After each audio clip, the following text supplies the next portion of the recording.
Hey there, welcome back to Dakota News Now. It is now time for another edition of Owning Your Outdoors, and joining me as always is Doug Schroeder from Lewis. And Doug, we're going to be talking today about what I think is one of the most popular garden plants out there. It is. It's finally time to get in the garden. Thank you for the great weather we're having right now. Yeah, no problem. We're talking tomatoes today, right? Yes, we're going to talk tomatoes. It's probably the king of the garden. Most people, if they have a garden, they at least have one or two tomato plants. And choosing a tomato plant, there's a lot of things you really should consider. What's the first thing that you should think about? Well, taste. A lot of people have varieties of tomatoes that they really like the taste of. So every tomato tastes a little bit different. So do some experimenting, do a mix in your garden, find the ones that your family really likes. Other things to consider would be to take the maturity of how long you're going to have to plant till you actually get fruit. Some take a long time, and with our short season here, that's really a consideration. Does it matter if you're going to want to do, just slice them up and put them on a sandwich, or if you're going to be canning them? Does that matter? Yes. That also gives you some things to think about, because if you are canning, you might want to go to a determinate type tomato plant, something that produces all its fruit within a 2-week period. Then you have a lot of fruit to do your canning with. And so you said there's a determinate brand. Is there another indeterminate? Yes, there is an indeterminate. I have some examples here of indeterminate.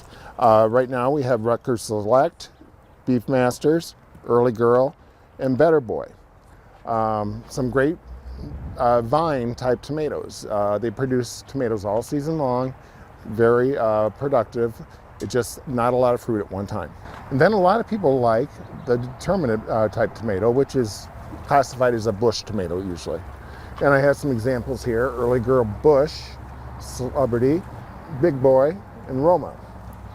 So those are all bush type tomatoes. What do we have right here? Right here we have heirlooms. People love heirlooms. They come in every different color, different sizes, and all some great tastes within the heirloom category. Plus, there's also tomato plants just for salsa, and a healthier tomato that has lots of good stuff in it for you. And so I think it's also a good idea to remember to never skimp out on the dirt when it comes to tomatoes. Right. Always use a good amendment to your soil. If you're going to do a container gardening, a pot, use a good soil. That's the foundation of anything you do in gardening. Any other tips for us about tomato plants? Yes, planting a tomato. You always want to take and plant a tomato to the first 2 leaves. So you plant the plant deeper, and that causes the plant to actually give more roots, to form more roots.